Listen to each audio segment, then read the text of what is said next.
dropped everything. If I needed help, I was told to be patient, be understanding, or my favorite, "You're stronger. You'll be fine." At first, I believed that was a compliment. I was the easy child, the responsible one, the one who didn't cause trouble. Birthdays? My siblings were events. Mine were quiet. Achievements? My siblings were celebrated. Mine were acknowledged briefly. Mistakes? My siblings were forgiven. Mine were remembered. Still, I told myself it wasn't favoritism. They love us both, I thought. They just need my sibling more. That lie got me through childhood. The incident everyone forgot except me. When I was 16, I asked for help paying for a school trip. It wasn't cheap, but it wasn't outrageous either. I'd worked part-time, saved some money, and just needed support for the rest. My parents said no. A week later, my sibling asked for a new laptop. Not for school, not for work. They got it the same day. I remember standing in the doorway, watching the box being opened. I remember my mother smiling. I remember my father saying, "They really deserve this." No one looked at me. That was the first time I felt something crack inside me. But I swallowed it. Adulthood didn't fix it. I thought growing up would change things. Adults don't play favorites, right? Wrong. When I moved out, I paid my own way. Rent, bills, everything. When my siblings struggled, my parents covered expenses, co-signed loans, made excuses. When I succeeded, it was expected. When my sibling failed, it was tragic. If I tried to bring it up, the conversation always ended the same way.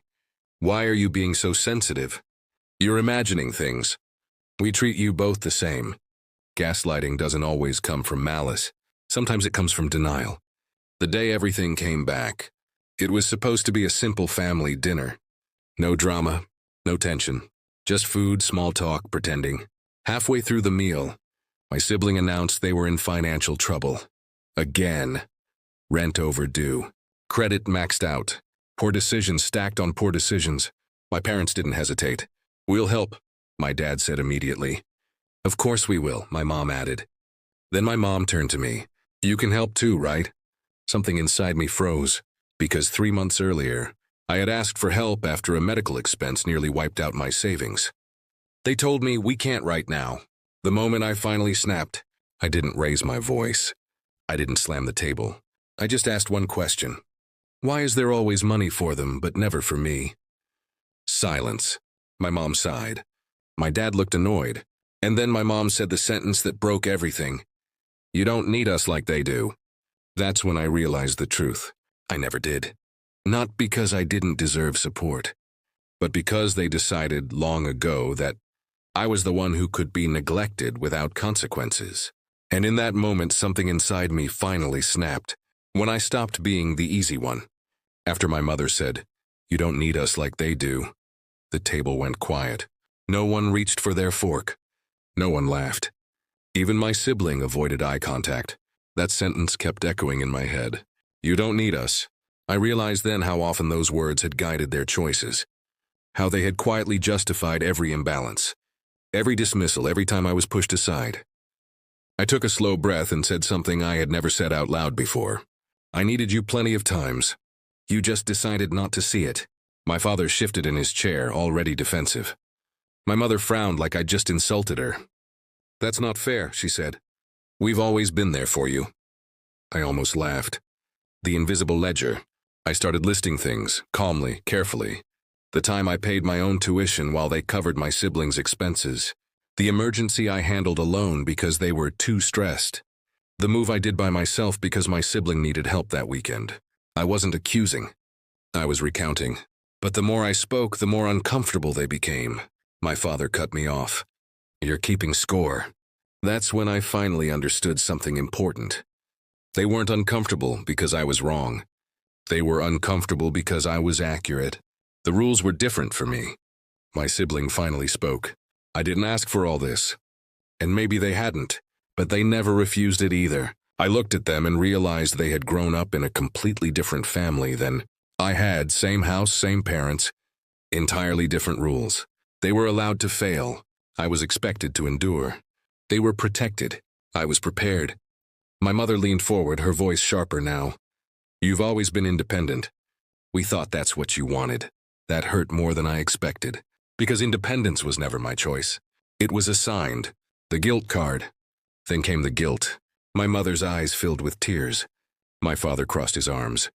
"After everything we've done for you," my mother said softly, "I can't believe you'd accuse us of favoritism." That word accuse hung in the air, as if my pain was an attack, as if pointing out inequality was betrayal. For a moment I almost backed down. Old habits die hard, but something in me had shifted. The boundary I never set. "I'm not accusing you," I said. "I'm telling you how it feels to be your child." They didn't like that, because feelings don't fit into their narrative. My father shook his head. "If you're going to be this resentful, maybe you should take some space." There it was. Distance as punishment. I nodded slowly. Maybe I should. The look on their faces told me they didn't expect that answer. When distance became my choice, I didn't storm out that night. I finished my meal. I thanked my parents. I hugged my sibling. From the outside, it looked normal, but something fundamental had changed. For the first time in my life, I wasn't trying to fix it. The silence that followed. I didn't call the next day, or the day after. Neither did they. That silence told me everything I needed to know. If I wasn't accommodating, if I wasn't agreeable, if I wasn't easy, I wasn't essential. A week passed, then two. Finally, my mother texted, "Are you upset with us?" Not "what did we do?" Not "are you okay?" Just "are you upset?" As if my feelings were the problem. I didn't reply. The family meeting. 2 weeks later, they asked to talk. They framed it as concern. It felt like damage control. My parents sat side by side on the couch. My sibling sat across from me. It felt like an intervention. Except I was the only one expected to change. My father spoke first. "We don't like the distance," he said. "But we don't understand why you're being so cold." Cold. I almost smiled at that. Because boundaries often feel like cruelty to people who benefited from your lack of them. The narrative they needed. They explained everything again. How my sibling had more challenges. How I was naturally capable. How life wasn't always equal. I listened. Then I asked one question. "Have you ever asked what I need?" Silence. My sibling shifted uncomfortably. My mother looked down. That answer was enough. Choosing myself felt like betrayal. I told them I needed space. Real space. Not passive-aggressive silence. Not punishment. Healing. My mother cried.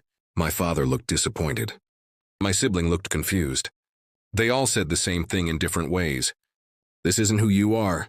They were right. This was who I was becoming. The guilt almost worked. That night I felt horrible. Conditioned guilt runs deep. I questioned myself, replayed conversations, wondered if I was overreacting. Then I remembered every time I had swallowed disappointment to keep the peace. And I knew, peace that costs you your self-respect isn't peace. When the truth finally slipped out. A month into the distance, my sibling called me. That alone felt strange. They'd never reached out unless something was wrong. We met for coffee. Neutral ground. No parents. No audience. At first they talked about work, life, small things. Then they sighed and said, "They're really upset with you." I nodded. I figured. The confession I wasn't expecting. After a long pause, my sibling said something that stunned me. "You know, I always knew they treated us differently." I looked up. "They did?" They stirred their coffee, not meeting my eyes. "I just didn't realize how much it hurt you." There it was. Not denial, not excuses. Truth. They admitted they'd relied on our parents without thinking, that it felt normal, that they assumed I was fine because I never complained. "I didn't think you needed help," they said quietly.